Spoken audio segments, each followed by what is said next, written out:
Good morning, students. I, Dhaval Sangani, welcome you all in Saraswati Group of Education. Students, આપ સૌ જાણો છો તેમ અત્યારે આપણે ગ્રામરના ટોપિક વિશે અભ્યાસ કરી રહ્યા છીએ. ગ્રામરના ટોપિકમાં આપણે ઘણું બધું શીખી ચૂક્યા છીએ, ઘણી બધી સ્ટડી કરી ચૂક્યા છીએ. ફોર એક્ઝામ્પલ જોઈએ તો ટેન્સીસ છે. How many types of tenses? તો કે there are three types of tenses: present, past and future. એના સિમ્પલ એટલે કે સાદા રૂપો આપણે શીખા. Degree, comparison of degree. How many types of degrees? There are three types of degree: comparative, superlative and positive. Positive એટલે બે વસ્તુ સમાન છે, કમ્પેરેટિવ એટલે એક કરતા એક વસ્તુ ચડિયાતી છે, અને સુપરલેટિવ એટલે એક વસ્તુ જે છે એ સર્વશ્રેષ્ઠ છે. પછી તે વ્યક્તિ હોય, વસ્તુ હોય કે નિર્જીવ વસ્તુ હોય. બરોબર, આના વિશે આપણે અભ્યાસ કર્યો. ત્યારબાદ હાઉ ટુ રાઇટ એસે, નિબંધ કઈ રીતે લખવું. ત્યારબાદ મોડલ્સ, સહાયકારક ક્રિયાપદો, કેન નું કુડ, મેનું માઇટ, સેલ નું શુડ, વિલ નું વુડ. આ બધા વિશે પણ આપણે અભ્યાસ કરી ચૂક્યા છીએ. અત્યારે જે કરંટ ટોપિક ચાલી રહ્યો છે તે આપણો કરંટ ટોપિક છે કંજક્શન્સ, એટલે કે સંયોજકો. સંયોજક એટલે શું? ફરીવાર આપણે રિપીટ કરી લઈએ તો કે બે શબ્દો, બે નામ કે બે શબ્દ સમૂહ કે બે સાદા વાક્યને જોડતું જે કડી છે, જે જોડતો શબ્દ છે, એને કંજક્શન કહેવામાં આવે છે. આપણે લાસ્ટ 2 સેશનમાં क्या क्या कंजक्शनो आवे छे, एनो शो शो उपयोग छे, तेना विશે આપણે અભ્યાસ કર્યો. ફોર એક્ઝામ્પલ આપણે જોયું તો એન્ડ, એન્ડ એટલે અને, બટ એટલે પરંતુ. એન્ડ છે એ બે સાદા વાક્યોને જોડે છે, બટ છે એ એક વાક્ય સાદું હોય છે અને એનું બીજું વાક્ય એનાથી વિરોધાભાસ હોય છે. ત્યારબાદ જોયું તો અધરવાઇઝ એટલે કે નહીતર. કોઈ વ્યક્તિ કે પર્સન છે આપણને કોઈ સૂચના આપે કે તમારે આ પ્રમાણે આજ્ઞા આપે, સલાહ આપે, સૂચન આપે કે આ તમારે આ પ્રમાણે વર્તવું જોશે, નહીતર આનું પરિણામ આ આવશે. ફોર એક્ઝામ્પલ છે, હું તમને એમ કહું કે તમારે હોમવર્ક કરવું પડશે, નહીતર એનું પરિણામ શું આવશે, એનું રિઝલ્ટ તો કે પનિશમેન્ટ. તો કે આમ નહીં કરો તો એનું રિઝલ્ટ આમ આવશે. એ અધરવાઇઝ વડે આપણે શીખા. ત્યારબાદ ઇફ, ઇફ શું છે તો કે શરત દર્શક. બરાબર, જો આમ થશે તો જ આમ થશે, શરત દર્શક વિધાન છે ઇફ. ત્યારબાદ આપણે જોયું બીકોઝ, એઝ અને સિન્સ વિશેનો અભ્યાસ કર્યો. ત્યારબાદ ધો, ઓલ્ધો એનો પણ આપણે અભ્યાસ કરી ચૂક્યા છીએ. ધેટ એટલે કે આ. પહેલા ધેટ એટલે એનો મતલબ આમ થતું હતું પેલું પેલું, પેલી પેલું પેલું એવું થતું હતું, પણ અહીંયા ધેટ નો મતલબ થશે આ કે આ વસ્તુ, એવો મતલબ અહીંયા થશે. આજે હવે જે આ સેશનમાં આપણે શીખવાના છીએ તે કંજક્શન છે ટીલ. જ્યાં સુધી ત્યાં સુધી, અનટિલ જ્યાં સુધી નહીં ત્યાં સુધી, અને આઈધર ઓર એટલે બેમાંથી એક, નાઈધર નોર એટલે બેમાંથી એક પણ નહીં. એટલે કે આ બંને જે સંયોજકો છે, બંને જે કંજક્શન છે એ શું છે તો કે એક નકાર છે ને એક પોઝિટિવ છે. ફોર એક્ઝામ્પલ તમે જુઓ, ટીલ એટલે જ્યાં સુધી ત્યાં સુધી, તો આ શું દર્શાવે છે તો કે પોઝિટિવનેસ દર્શાવે છે. શું દર્શાવે છે? હકારાત્મકતા દર્શાવે છે. ત્યારબાદ જો અનટિલ, અનટિલ એટલે જ્યાં સુધી નહીં ત્યાં સુધી, એટલે શું દર્શાવે છે તો કે નકારાત્મક ભાવ દર્શાવે છે. ફરી એકવાર તમને યાદ કરાવી દઉં વિદ્યાર્થી મિત્રો કે ટીલ એટલે જ્યાં સુધી એટલે ત્યાં સુધી, જ્યાં સુધી ત્યાં સુધી, જે પોઝિટિવનેસ દર્શાવે છે એટલે કે હકારાત્મકતા દર્શાવે છે. અનટિલ એટલે જ્યાં સુધી નહીં ત્યાં સુધી, જે નકારાત્મકતા દર્શાવે છે. આપણે અભ્યાસ કરીએ આગળ. ટીલ અને અનટિલના ઉપયોગમાં કોઈ ખાસ તફાવત નથી. ટીલ અને અનટિલના ઉપયોગમાં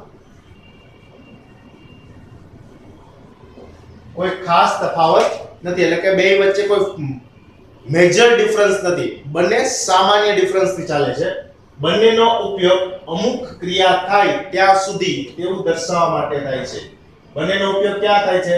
એટલે અમુક ક્રિયા થાય ત્યાં સુધી આવું કરવાનું છે એવું કહેવામાં આવે ત્યાં સુધી આ ટીલના અનટિલનો ઉપયોગ થાય છે. કે અમુક ક્રિયા થાય ત્યાં સુધી, એટલે કે હકારાત્મકતા હોય કે આટલું કામ થઈ જાય ત્યાર પછી તમારે જવાનું, અને અમુક ક્રિયા નકારાત્મકતા ભાવ શું દર્શાવે કે અમુક ક્રિયા એટલે કે જેટલું કામ આપ્યું છે એટલું કામ ન થાય ત્યાં સુધી તમારે અહીંથી હલવાનું નથી. એટલે કે ટીલ છે એ હકારાત્મક અર્થ સૂચવે છે જ્યારે અનટિલ છે એ નકારાત્મક અર્થ સૂચવે છે. હવે એના આપણે એક્ઝામ્પલ જોઈએ. Work here till it is 8 o'clock. 8 વાગે ત્યાં સુધી તમારે કામ કરવાનું છે. Work here until it is 8 o'clock.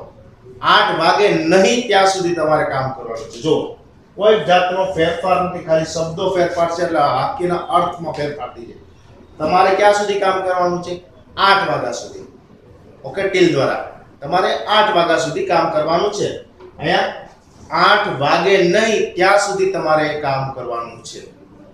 તો અહીંયા શું થાય? ફરજિયાત પણ જેવું દર્શાવવામાં આવે છે. સેકન્ડ એક્ઝામ્પલ આપણે જોઈ લઈએ તો વેઇટ ટીલ આઈ કમ. હું આવું ત્યાં સુધી રાહ જુઓ. વેઇટ અનટિલ આઈ કમ. હું આવું નહીં ત્યાં સુધી તમારે અહીં રાહ જોવાની છે. તો વિદ્યાર્થી મિત્રો, આ ટીલ અને અનટિલ, તો ટીલ શું દર્શાવે છે? તો કે ટીલ છે એ હકારાત્મકતા એટલે કે પોઝિટિવનેસ દર્શાવે છે, જ્યારે અનટિલ છે એ શું દર્શાવે છે? નકારાત્મક ભાવ દર્શાવે છે. બંને વચ્ચે કોઈ મેજર ડિફરન્સ નથી. પણ વાક્ય જ્યારે આપણે બોલીએ છીએ કે તમારે 8 વાગ્યા સુધી કામ કરવાનું છે અને અનટિલ વાળું વાક્ય જો હોય તો કે તમારે 8 વાગે નહીં ત્યાં સુધી કામ કરવાનું છે. સેકન્ડ એક્ઝામ્પલ આપણે જોઈએ. વેઇટ ટીલ આઈ કમ. હું આવું નહીં ત્યાં સુધી રાહ જોવાની છે. હું આવું નહીં ત્યાં સુધી તમારે રાહ જોવાની છે. એ અનટિલ વાળું વાક્ય છે. હવે એવું જ એક વાક્ય છે આઈધર ઓર. આઈધર ઓર એટલે બેમાંથી એક. જે રીતે આપણે આગળ કન્જક્શન જોયું તો ઓર એટલે અથવા. બેમાંથી કોઈ પણ એકની પસંદગી. ઓર એટલે અથવામાં આપણે કેની પસંદગી કરી હતી? તો કે will you have drink tea or coffee? તમે ટી લેશો એટલે કે ચા લેશો કે કોફી લેશો? તો કે બેમાંથી એકની પસંદગી એટલે એ આઈધર ઓર. નાઈધર નોર એટલે બેમાંથી એક પણ નહીં. ફરીવાર એ જ વાત આવી છે અહીંયા. તો કે આઈધર ઓર છે એ હકારાત્મકતા દર્શાવે છે, જ્યારે નાઈધર નોર છે એ નકારાત્મકતા દર્શાવે છે. એટલે કે આઈધર ઓર નો ઉપયોગ છે એ પોઝિટિવ વાક્ય માટે થાય છે અને નાઈધર નોર નો ઉપયોગ જે છે એ નેગેટિવ વાક્ય માટે થાય છે. આઈધર ઓર છે એ હકાર માટે છે અને નાઈધર નોર છે એ નકાર માટે છે. એક્ઝામ્પલ જોઈએ. Either Raju or Ravi has a red pen. Either Raju or Ravi had a red pen એટલે કે રાજુ અને રવિ પાસે લાલ કલરની પેન છે. તો શું કર્યું? આપણે બે નામની વચ્ચે આઈધર ઓર મૂકી દીધું. એનો જ નકાર બનાવીએ. Neither Raju nor Ravi has a red pen. નથી રાજુ પાસે કે નથી રવિ પાસે રેડ પેન. હવે વિદ્યાર્થી મિત્રો યાદ રાખજો, નકાર વાક્ય બનાવવા માટે અહીં નોટ નહીં વપરાય, નોર વપરાય છે. નાઈધર રાજુ નોટ રવિ એમ નહીં, નાઈધર રાજુ નોર રવિ. બરોબર? તો અહીંયા નોટ ની બદલે નોર વાપરવામાં આવશે. Either of the two boys can speak English. હવે જો અહીંયા ખાલી આઈધર છે, આમાં ક્યાંય ઓર લગાડેલું નથી. Either of the two boys can speak English. આ બેમાંથી એક વિદ્યાર્થી બોયઝ છે એટલે કે બાળક છોકરો છે એ અંગ્રેજી બોલી શકે છે. કેન એટલે શક્યતા દર્શાવે છે. જ્યારે અહીંયા નકાર વાક્ય છે neither of the two boys can speak English. આ બેમાંથી એક પણ બાળક ઇંગ્લિશ બોલી શકે એવું નથી. તો અહીં આપણે આઈધર ઓર નો ઉપયોગ જોયો. આઈધર ઓર માં આઈધર ઓર છે એ હકારાત્મકતા દર્શાવે છે, જ્યારે નાઈધર નોર છે એ નકારાત્મકતા દર્શાવે છે. હવે એવું પણ નથી કે આઈધર ઓર નો ઉપયોગ કરવો જ જોશે. અહીંયા આઈધર અને નાઈધર બેનો જ ઉપયોગ છે, નોર નો અને ઓર નો ઉપયોગ કર્યો નથી. પણ આનું ગુજરાતી હકારાત્મકતા થાય છે કે either of the two boys can speak English એટલે કે બેમાંથી એક વિદ્યાર્થી અંગ્રેજી બોલી શકે છે. Neither of the two boys can speak English કે બેમાંથી એક પણ બાળક છે અંગ્રેજી બોલી શકતો નથી. તો પહેલું વાક્ય છે એ પોઝિટિવનેસ દર્શાવે છે, એટલે કે હકારાત્મકતા દર્શાવે છે, જ્યારે બીજું વાક્ય છે એ નકારાત્મકતા દર્શાવે છે. તો વિદ્યાર્થી મિત્રો હવે આપણે જે કન્જક્શન ના જે ટોપિક શીખવાના હતા એ અહીં પૂરા થાય છે. હવે આ બધા જ ટોપિકને આવરી લેતી ફિલ ઇન ધ બ્લેન્ક્સ આપણે જોઈએ, જેથી તમને વધારે પડતો આ કન્જક્શન છે એ સમજવામાં સરળતા રહે. તો વિદ્યાર્થી મિત્રો હવે આપણે કન્જક્શનની એક્સરસાઇઝ તરફ આગળ વધીએ. તે પહેલા ફરી એકવાર હું તમને જણાવી દઉં કે આપણે કયા કયા કન્જક્શનનો અભ્યાસ કરી ચૂક્યા છીએ.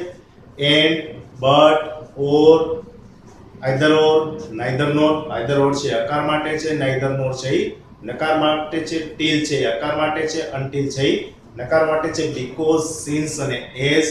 ત્યારબાદ ધેરફોર, ધો, ઓલ્ધો. ધો, ઓલ્ધો છે એ સામાન્ય રીતે વાક્યની શરૂઆતમાં આવે છે. બીકોઝ, that, therefore આ બધા જ સંયોજકનો આપણે ટર્ન બાય ટર્ન અભ્યાસ કર્યો છે. હવે આ કંજક્શનો વધારે તમને ડીપમાં સમજાય છે, વધારે તમે તેનો સારી રીતે અભ્યાસ કરી શકો એ માટે કંજક્શનની મિક્સ એક્સરસાઇઝ મેં અહીં રજૂ કરેલી છે, બ્લેન્ક્સ લખેલી છે, એના આન્સર નથી લખ્યા. શું કામ? કે હું તમને વન બાય વન બ્લેન્ક્સ છે એક્સપ્લેન કરતો જઈશ, એટલે એનું ગુજરાતી પણ કરતો જઈશ અને તમને આ જવાબ શું કામ આવે છે તે પણ સમજાવતો જઈશ. તો વિદ્યાર્થી મિત્રો હવે બોર્ડ તરફ ધ્યાન અને આપણે ટર્ન બાય ટર્ન એક્સરસાઇઝમાં બ્લેન્ક્સ તરફ આગળ વધીએ. સૂચના આવી છે, fill in the blanks using the conjunctions given in the brackets. એટલે કે કૌંસમાં આપેલા યોગ્ય સંયોજકો વડે નીચે આપેલી ખાલી જગ્યાઓ પૂરો. ફરીવાર સૂચના સાંભળી લઈએ આપણે. fill in the blanks using the conjunctions given in the brackets. એટલે કે કૌંસમાં આપેલા યોગ્ય સંયોજકો વડે ખાલી જગ્યા પૂરવાની છે. હવે તમને એમાં બે વિકલ્પ આપેલા હશે, એક સાચો વિકલ્પ હશે અને એક ખોટો વિકલ્પ હશે. એટલે કે એક સાચો સંયોજક હશે અને એક ખોટો સંયોજક હશે.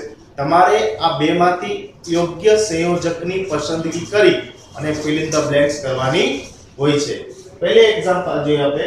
blanks Raman was ill. ill એટલે માંદું હોવું. he went to school. went એટલે જવું, ગયો. ક્યાંનું પાસ્ટ ટેન્સ છે? ગોનું. ગોનું પાસ્ટ ટેન્સ છે went. Raman was ill. he went to school. હવે અધરવાઇઝ કે ધો. અધરવાઇઝ નો મતલબ થશે નહીતર અને ધોનો મતલબ થશે તેમ છતાં. તો શું આવશે? તો કે તેમ છતાં આવશે. શું કામ? ધો રમન was ill, રમણ માંદો હતો, બીમાર હતો, છતાં પણ he went to school, તે શાળાએ ગયો હતો. અધરવાઇઝ નહીં આવે. નહીતર શાળાએ ગયો હતો, માંદો હતો અને નહીતર શાળાએ ગયો. કોઈ વાક્યનો મેળ બેસતો નથી. તો શું આવશે પહેલી બ્લેન્ક્સમાં? ધો. પહેલી બ્લેન્ક્સમાં આપણે લખીએ ધો.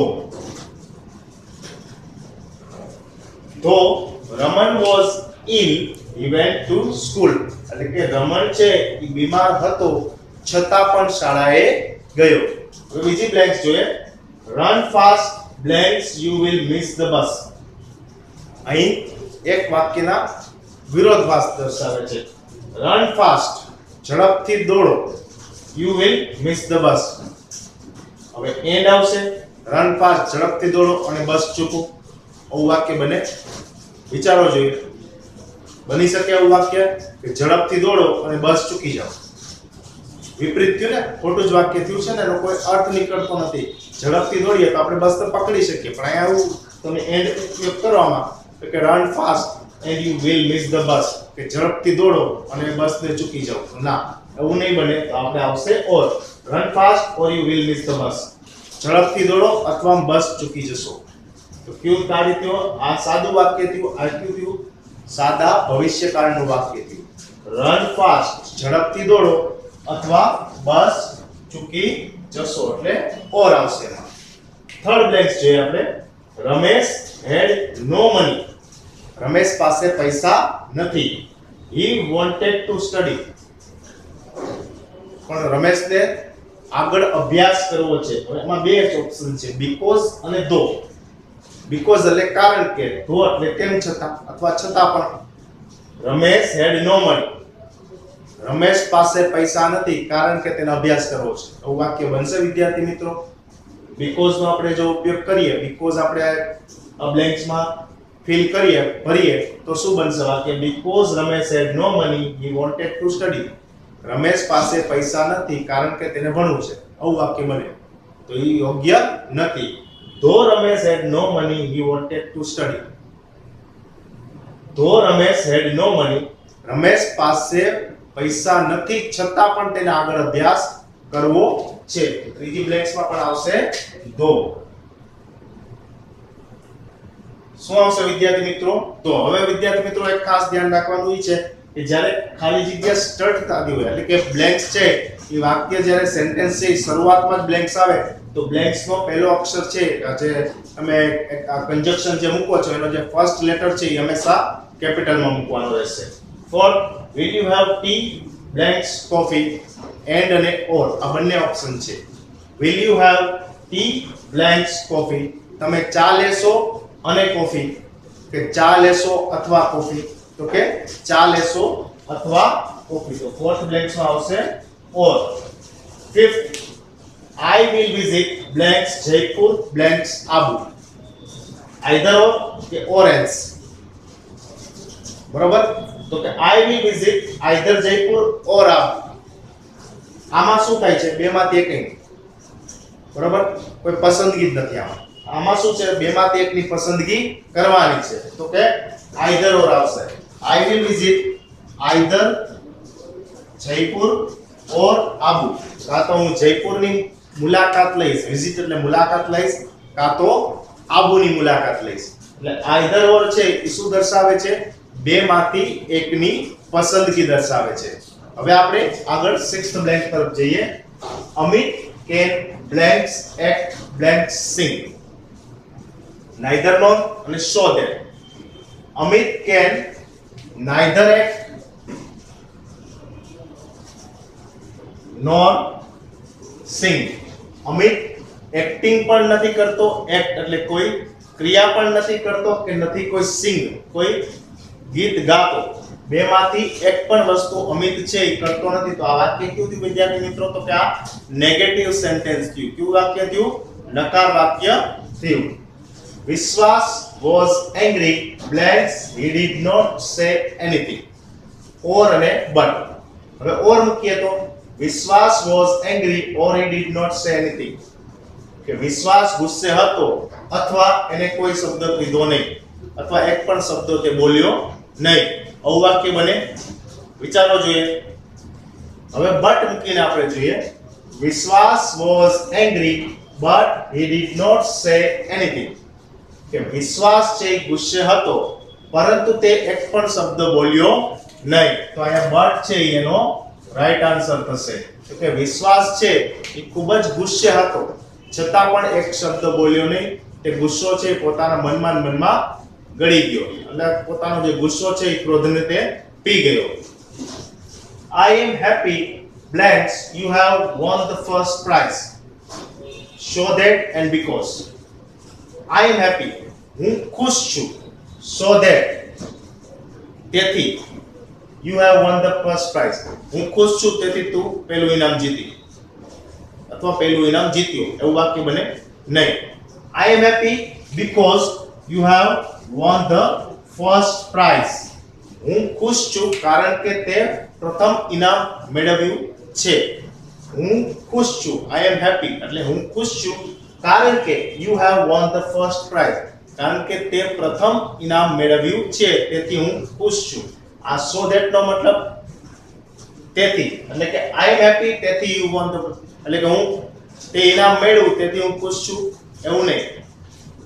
I am happy કારણ કે તને ફર્સ્ટ પ્રાઇઝ ઇનામ મળી છે એટલે હું ખુશ છું. I hope you will learn English. That અને end. અહીંયા that આવશે. I hope that મને આશા છે કે, અહીંયા that નો મતલબ થશે કે. મને આશા છે કે you will learn English, કે તું અંગ્રેજી શીખી જઈશ. આ will છે કયો કાળ દર્શાવે છે? વર્તમાન કાળ, સોરી ભવિષ્યકાળ દર્શાવે છે. કે ભવિષ્યમાં મને એવી આશા છે કે તને અંગ્રેજી બરોબર આવડી જશે. લાસ્ટ બ્લેન્ક્સ જોઈએ. Blanks you give me your pen I shall give you a nice gift. તો શું દર્શાવે છે? શરત ભાવ દર્શાવે છે. વિદ્યાર્થી મિત્રો મેં કીધું હતું કે બ્લેન્ક્સ જ્યારે શરૂ થતી હોય ત્યારે I છે કેપિટલ આવશે, એટલે કે કન્જક્શન નો પહેલો લેટર છે એ કેપિટલ મૂકો. If you give me your pen, જો તમે તમારી પેન મને આપશો, I shall give you a nice gift, તો હું તમને સુંદર મજાની ભેટ આપીશ. તો વિદ્યાર્થી મિત્રો ફરીવાર આપણે બધી બ્લેન્ક્સ ને ટર્ન બાય ટર્ન જોઈ લઈએ. Though Raman was ill, he went to school. રમણ માંદો હતો છતાં પણ તે શાળાએ ગયો. અધરવાઇઝ શું કામ ન આવ્યું? કારણ કે તેમાં નહીતરનો ભાવ દર્શાવાય છે કે કોઈ વ્યક્તિ છે કે કોઈને આજ્ઞા સલાહ સૂચન આપે અને એ વ્યક્તિ છે એ પ્રમાણે ન વર્તે તો એનું પરિણામ શું આવે એ દર્શાવવા માટે અધરવાઇઝ છે. અહીંયા રમણ માંદો છે છતાં પણ તે સ્કૂલે જાય છે એટલે ધો આવશે. Run fast or you will miss the bus. ઝડપથી દોડો અથવા બસ તમે ચૂકી જશો. તો Ramesh had no money, he wanted to study. Ramesh પાસે પૈસા નહોતા છતાં પણ તેને અભ્યાસ કરવો હતો. Will you have T or coffee? તો કે આમાં પસંદગીનો ભાવ છે. તમે ચા લેશો કે કોફી લેશો? I will visit either Jaipur or Abu. હું કાં તો જયપુરની મુલાકાત લઈશ કાં તો આબુની. હું આબુની મુલાકાત લઈશ અથવા તો જયપુરની મુલાકાત લઈશ. અમિત કેન નાઈધર એક્ટ નોર સિંગ. આ જે આઈધર ઓર છે પોઝિટિવ સેન્ટેન્સ હતું, આ છે નેગેટિવ સેન્ટેન્સ છે. એટલે કે અમિત કેન નાઈધર એક્ટ નોર સિંગ. અમિત કોઈ એક્ટિંગ પણ નથી કરતો, કોઈ કલાકાર પણ નથી કે કોઈ સિંગર પણ નથી. Vishwas was angry but he did not say anything. Vishwas છે એ ખૂબ ગુસ્સે હતો પણ એનાથી બીજું વિરોધાભાસ દર્શાવતું વાક્ય કે તે એક પણ શબ્દ બોલ્યો નહીં. એટલે કે વિશ્વાસ છે એ ખૂબ ગુસ્સે હતો પરંતુ તે એક પણ શબ્દ બોલ્યો નહીં. I am happy because you have won the first prize. હું ખુશ છું કારણ કે તું પ્રથમ ઇનામ જીત્યો. I hope that you will learn English. આયા ધેટ નો મતલબ થશે કે. મને આશા છે કે તું અંગ્રેજી શીખી જઈશ. આ વિલ છે એ ભવિષ્યકાળ દર્શાવે છે. If you give me your pen I shall give you a nice gift. આ વાક્ય છે એ શરત ભાવ દર્શાવે છે કે જો તું મને તમારી પેન આપીશ તો હું તને એક સરસ મજાની સુંદર મજાની ભેટ આપીશ. તો વિદ્યાર્થી મિત્રો, મને આશા છે કે આ કન્જક્શન છે એનો ટોપિક છે આપણો અહીં પૂર્ણ થાય છે. આપણે 3 પાર્ટમાં આ કન્જક્શનને જોયો. સંયોજકો એટલે શું, તેની ડેફિનેશન, તેના ઉપયોગો અને આ મિક્સ એક્સરસાઇઝ જોઈ. મને આશા છે કે તમને આ બધું બરોબર સમજાઈ ગયું હશે. Thank you.